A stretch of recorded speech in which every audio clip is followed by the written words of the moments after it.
Regular polyhedra with the beauty of perfect symmetry.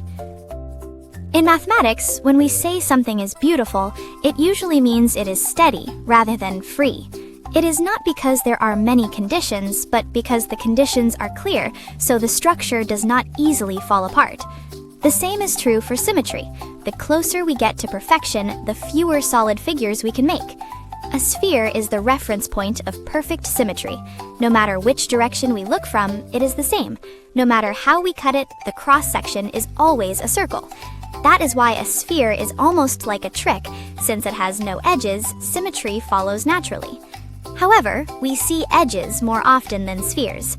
These solid figures surrounded by edges and faces are called polyhedra in mathematics. Among them, only 5 polyhedra maintain perfect symmetry to the very end. It is not because there are only 5, but because no more are geometrically possible. For a shape to become a solid figure, at least 3 faces must meet at one vertex. But that alone is not enough. The sum of the angles at that vertex must be less than 360 degrees for the shape to fold inward into space.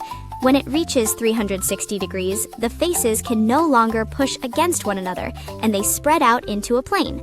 There is no exception to this rule. Because of this rule, the choices quickly disappear.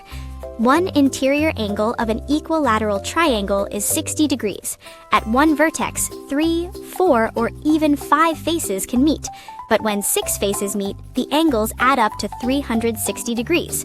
So the regular polyhedra we can make with equilateral triangles are the regular tetrahedron, the regular octahedron, and the regular icosahedron. Only these 3 are possible. Squares reach the limit even sooner. Since one interior angle is 90 degrees, a solid figure is possible only when 3 faces meet. That shape is the regular hexahedron. When 4 faces meet, it immediately becomes a plane. One interior angle of a regular pentagon is 108 degrees. When 3 faces meet, the angles add up to 324 degrees. There is barely any room left, and in that small gap, a regular dodecahedron can form. But 4 faces are not possible. Regular hexagons are blocked from the very start. Since one interior angle is 120 degrees, even 3 faces together make 360 degrees. Regular polygons with more sides than that cannot become solid figures at all. In this way, regular polyhedra stop at 5 shapes. These 5 shapes are the regular tetrahedron, the regular hexahedron, the regular octahedron, the regular dodecahedron, and the regular icosahedron. Beauty is not the reason, but the result. Only what could remain has remained, and that is why it is beautiful.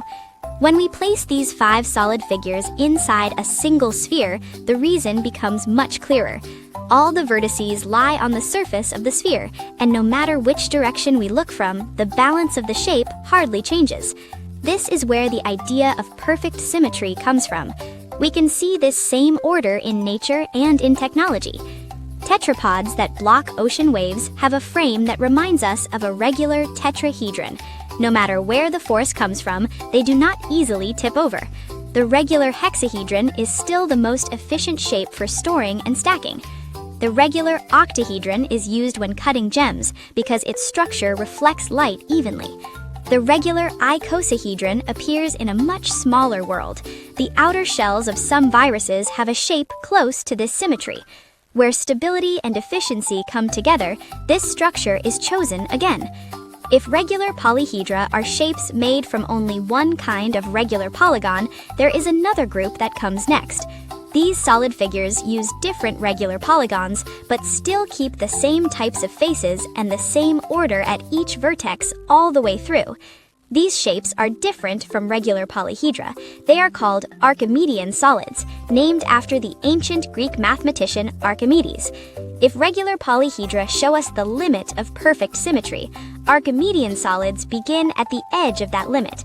While holding on to the same rules, we begin to wonder what can be allowed and what must be given up.